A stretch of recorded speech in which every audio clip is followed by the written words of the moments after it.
Hello everyone, I hope you are doing well.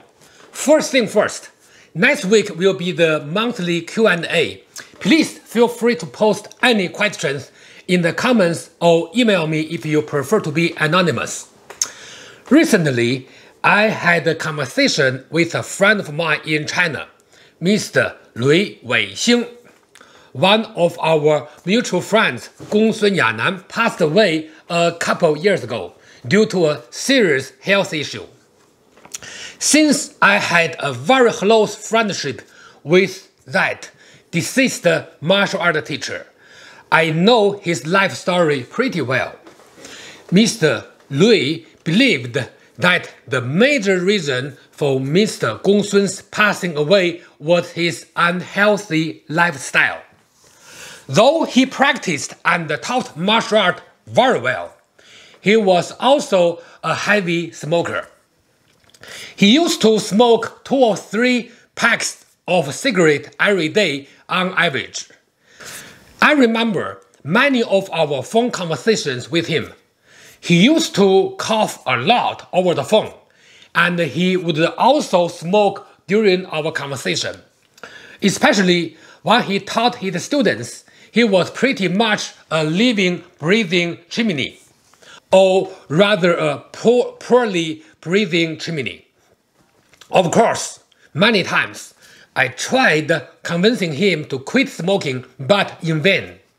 Eventually, he was diagnosed with lung cancer, which could also have been partly caused by the air pollution in Beijing. I prescribed some Chinese medicine for him, but he did not take it regularly. After about 2 years of fighting lung cancer, he passed away. I still remember being heartbroken on hearing about his passing away, even though I knew it would happen anytime. So, why am I talking about this openly today? Well, that brings me to today's topic. Today, I'd like to introduce a new topic, which is Lian Yang Jie He, or integration of practice and cultivation. This topic has been received a lot of attention for the past 2 decades. I hope you will find it useful as well. Topics covered in today's video include: first, Lian Yang Jie He. Second, brief history of Lian Yang Jie He. Third, Lian Yang Jie He in martial art training. Fourth, further application of Lian Yang Jie He. Fifth, demonstration, and sixth, takeaways. So, without any further ado, let's get started. Topic 1. Lian Yang Jie He. Lian Yang Jie He consists of 4 characters. Lian Yang Jie He. Lian means practice or exercise. Yang means cultivation, nourishment. Jie means to connect. He means to combine. Together, this term means integration of practice and cultivation. I have to say that one of the advantages of Chinese language is that Chinese characters are like building blocks, and it is very easy to create new concepts and terms by moving them around. In this case, people just put 2 characters together, Lian and Yang, and later added 2 verbs, Jie and He, finally creating a new popular concept. Now, let's focus our attention on the concept itself. Literally speaking, it may seem that this term emphasizes the approach in which you focus equally on both practice and cultivation as a whole. In reality, Lian Yang Jie He mainly talks about the importance of cultivation. Before we go any further into cultivation, let us first look at 2 key questions. First, what are Lian and Yang, or practice and cultivation? Second, how to integrate Lian and Yang together.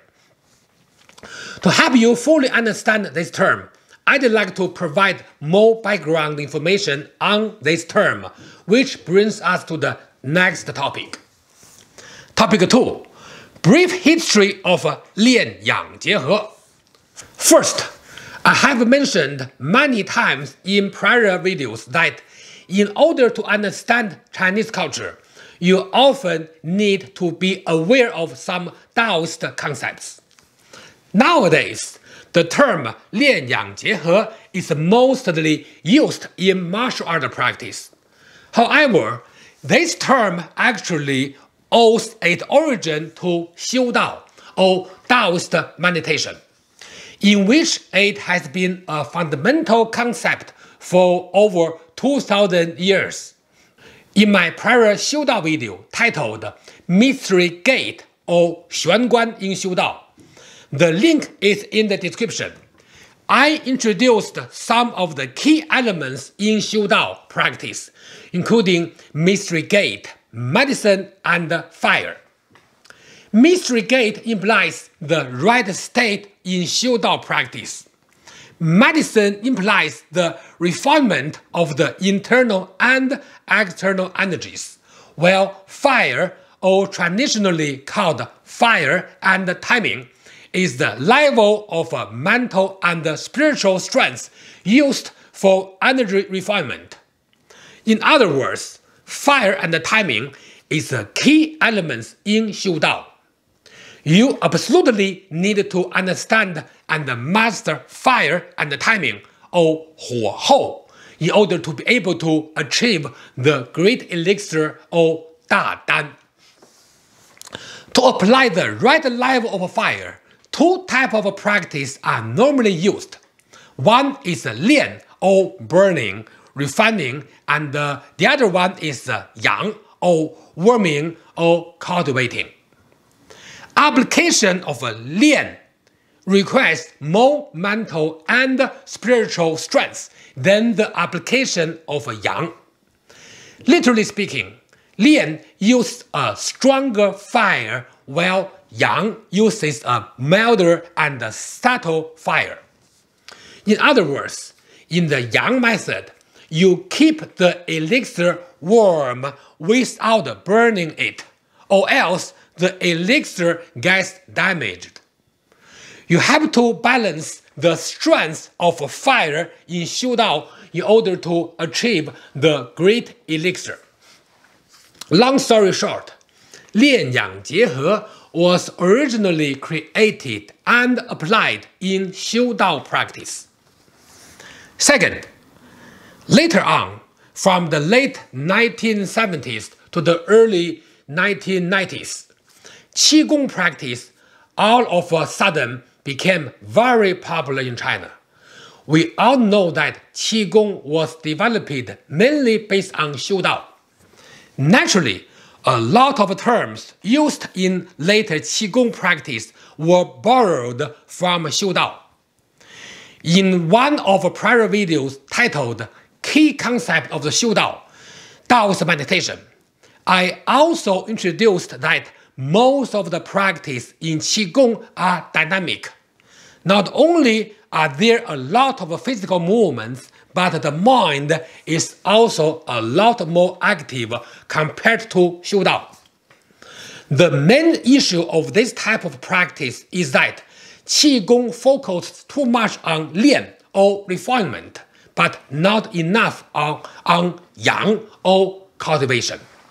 As a result, it is not that easy for Qigong practitioners to reach a higher level in Qigong practice according to the traditional standard. To correct this approach, many Qigong masters back then started emphasizing the importance of yang, or energy cultivation. A static practice is normally used after dynamic practice for each section. So, the integration of lian and yang using a dynamic approach followed by a static approach became a popular practice back then. The term Lian Yang Jie He was adopted in Qigong to describe this approach, originally from Xiudao. Third, during the 1990s, after the decline in popularity of Qigong caused by many reasons, including the government's policies on Qigong, people started looking for health benefit from practicing Tai Chi instead of Qigong. Even since the term 练养结合 came to be used by the Tai Chi community. But the meaning of the character Yang changed here as well. Recall that in Xiudao, Yang meant a subtle fire, while in Qigong it means a static approach. In Tai Chi, the term Yang came to mean maintenance of health. 练养结合 means that you should not only focus on Tai Chi movement, which is considered 练, but you should also focus on maintaining good health. It is also a contributing factor in the change in objectives of a Tai Chi practice, from a martial art practice to a health preservation exercise. So, 练养结合 was adopted as well as adapted by the Tai Chi community from Qigong, which in turn borrowed it from Xiudao. Fourth, the adaptation process of this term in China did not stop here. In the early 2000s, this term became popular in the broader martial art community in China. Back then, many people in the community began to question the benefit of intensive martial practice to professional martial artists, which used to be the norm for practitioners of prior generations. Some people noticed that many professional martial artists enjoyed a very long and healthy life, while many others martial art practitioners did not even reach the average life expectancy. Even though it was and still very hard, if not impossible, to establish a direct or inverse relationship between martial art practice and longevity, people began to conduct cost-benefit analysis of intensive martial training and its effects on the body. Many practitioners agreed on the idea that overtraining could possibly do more harm than good to the human body. Without comprehensive scientific research, the idea that intensive martial art practice could cause damage to the body was adopted by the community, which, in my opinion, is the generally reasonable and safe approach. Thus, the term 练养结合 in martial art practice emphasizes a safer and less intense approach to practice with priority to long-term maintenance of health. So even during the process of adaptation of the concept by the broader martial art community from the Tai Chi community, 练养结合 has picked up yet another meaning. So, 练养结合 was finally adopted by the broader Chinese martial art community to emphasize the safety and health concerns in practice. That was a brief history of 练养结合.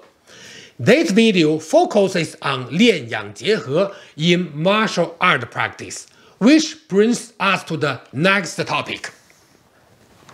Topic 3. 练养结合 in martial art training. I believe that it is a great approach to pay attention to safety and health concerns in martial art practice. If you recall my video introducing my grandfather, Yang Qinglin, I talked about how he taught me martial art in a healthy way. He never allowed me to practice any intense or dangerous movements. I clearly remember him saying that he said the real enemy nowadays to a martial artist is their own practice. Your body and health will more likely get damaged by your own faulty practice and not by your opponents. You have to pay close attention to your own practice, just like we had to pay close attention to our surroundings as merchandise caravan bodyguards crossing mountains. Fortunately, in over 45 years of training, I have practiced martial art on a daily basis, but I have not been injured even once due to practice, thanks to my grandfather's guidance. He was already in his 70s when I started my martial art training, but his advanced age did not stop him from being open to new ideas. I believe it was the influence of Lian Yang Jie He.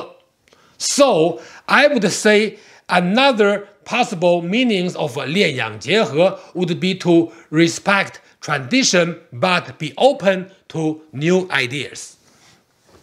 Now, let's come back to the topic of Lian Yang Jie He in martial art training. The key question here is, do martial art practitioners need to practice intensively like professional athletes? To which I say it depends.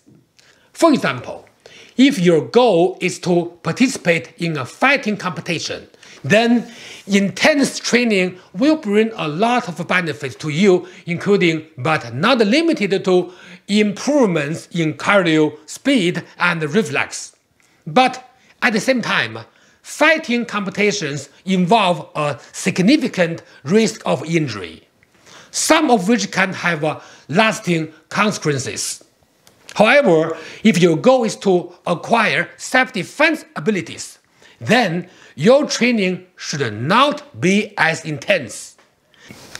In other words, practitioners should suitably modify their approach so that can safely practice self-defense and sparring skills without injuring themselves or their training partners. Oftentimes, in life, we have to strike a balance between different factors based on our objectives. Now, let's move on to a more specific topic related to the training approach. Traditionally, there are practices that emphasize the yang or cultivation aspect. Exercises such as 站桩 or holding a stance before or after intense training are a part of it. The key point here is that most of you, if not all, should avoid risking injury during practice, or else you may not get the full benefit of your martial practice. In order to achieve self-defense skills without risking injuries, you should definitely pay attention to the yang or cultivation aspect during practice. So, this would be a new additional meaning of Lian Yang Jie He in martial art practice, which only enriched its original definition. I consider it to be an evolution of an old concept in martial art training. Topic 4. Further application of Lian Yang Jie He. I believe that the relevance of Lian Yang Jie He won't remain limited to the practice mentioned earlier. Based on my observation and research, Lian Yang Jie He can also guide us to reach higher levels in other areas of life. I'd like to share a few points with you here. First, Lian Yang Jie He, or integration of practice and cultivation, can be applied as a guiding principle not only in martial art practice, but also in the pursuit of physical, psychological, and spiritual well-being in modern times.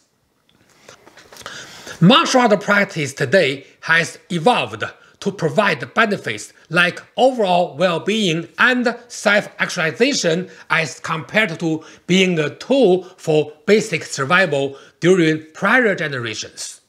Likewise, we should also think about the term cultivation beyond the original framework of martial practice, which is more important nowadays. Second, furthermore, as a martial art practitioner, in addition to practicing correct movements to avoid injuries, you should also pay attention to your diet and other aspects of your lifestyle. This practice has existed throughout Chinese history. For example, the document titled 云姬期间, which I introduced briefly before in a prior video titled Dantian, a key concept in internal style of training Decoded, is the collection of important historical Taoist documents. There are many formulas which were used in dietary practice even about 1,000 years ago, if not more. And many of these formulas are still very relevant today. Like I mentioned in the beginning of this video, that a friend of mine in Beijing passed away a couple of years ago. I believed that his untimely death was mainly due to an unhealthy lifestyle. A martial art teacher who dedicated his whole life to practice, but unfortunately chose an unhealthy lifestyle, eventually passed away in his early 70s, which would have otherwise been an ideal age to transmit his knowledge to the next generation, which is indeed very tragic. Long story short, applying Lian Yang Jie He to guide your lifestyle choices beyond martial art, Qigong, and Xiudao practice will definitely benefit you even further. Topic 5. Demonstration. Today, I'd like to introduce an exercise used to improve the energy level for energy cultivation. You can practice this exercise after your regular training section. Pay attention to the energy feeling when you're working on it, and it will help you calm down the mind and help the body relax more, which will bring some benefits to your practice. Hello, today I'd like to introduce one exercise used for energy cultivation. You can practice this one after any martial art training section, especially the end of any martial art practice. Okay, so you can keep the feet apart, just slightly wider than the shoulder, and then put the hand in front of the chest or chest level. Finger and the palm relax. Then when you inhale, body extend. Exhale, body relax. So inhale, then exhale. So inhale, exhale. Eventually, make the movement slower and softer. And focus on the surrounding area. Okay? And do not use the tensified mind, just relaxed mind. Yes. Then, in the end, then close the palm, put the palm on the stomach, and focus on the space behind the palms. And then, topic 6, takeaways.